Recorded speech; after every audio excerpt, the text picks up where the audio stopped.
Eu sou o aluno Natan Varela Silva, da turma de Física 3, do professor Lúcio, e nesse vídeo eu vou estar apresentando aqui sobre o assunto de campo elétrico induzido.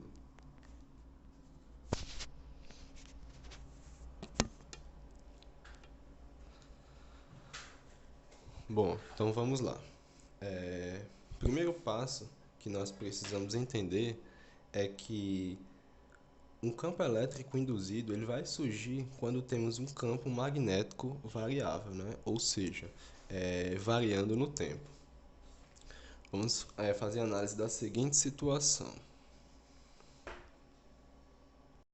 Imaginemos que eu tenho aqui uma região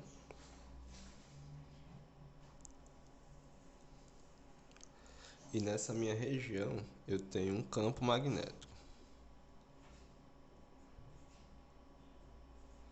que por definição vou chamar B. E nessa minha região eu vou delimitar um espaço dela com um anel de um material condutor, que aqui eu vou dizer que é de cobre, certo? Então tem um anel de cobre. E esse meu anel tem um certo raio R. Então o fluxo de B nessa área ele está crescendo. Então eu vou ter aqui uma corrente induzida. Pela lei de Lenz, se eu tenho corrente e fluxo, né, está crescendo, a corrente ela precisa fazer esse fluxo diminuir. Então a corrente nessa minha pequena análise, ela tem que ter um sentido anti-horário. Então eu tenho corrente. Então a prova da existência do campo elétrico é de que se existe corrente, certo? Elétrica induzida, o meu fluxo é variável. Então eu tenho um campo elétrico também induzido e esse meu campo elétrico ele vai surgir tangente ao anel.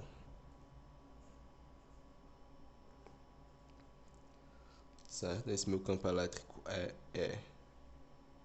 Então esse campo ele é dito um campo elétrico induzido. Então, como que seria o formato das linhas desse campo, né? Como vimos anteriormente, outro tipo de campo elétrico, né?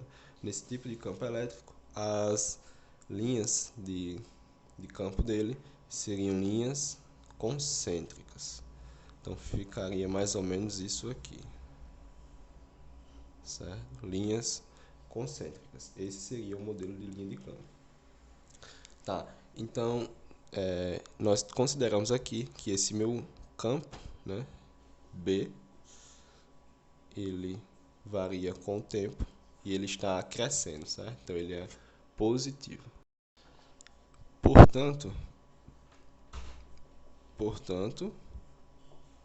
del B, del T produz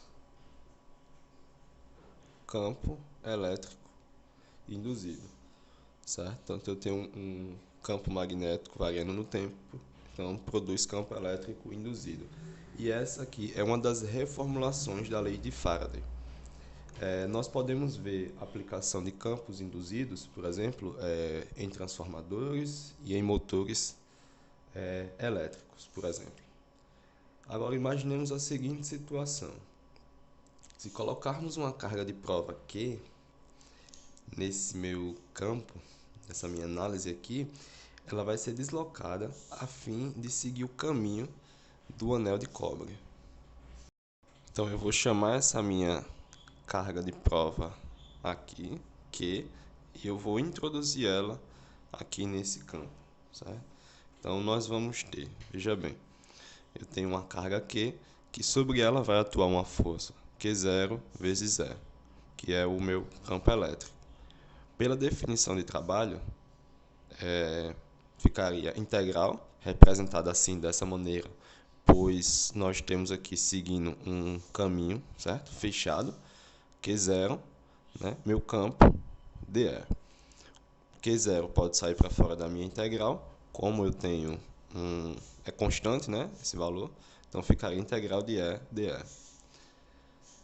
Outra definição que nós conhecemos é a de força eletromotriz, né, a famosa FEM, que nós conhecemos. Seria trabalho sobre Q0, então meu trabalho seria a epsilon Q0. Então, unindo aqui, igualando essas duas equações, nós temos que epsilon vai ser integral, né, dessa forma, é dE, né, campo vezes dE. Como epsilon vai ser a derivada do meu fluxo em relação ao tempo, né, isso aqui seria campo dE, né, campo vezes a derivada do meu campo, seria menos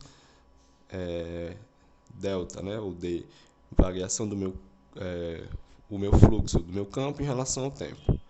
E essa aqui seria uma das leis de Maxwell, que nós vamos ver mais à frente, né? Vai ser apresentado mais à frente, né? Em outro vídeo. Então, o que é que quer dizer essa equação que nós acabamos de encontrar? Quer dizer que a circuitação do campo elétrico ao longo, né? ou ao longo de um contorno é a derivada temporal do fluxo na área delimitada pelo contorno.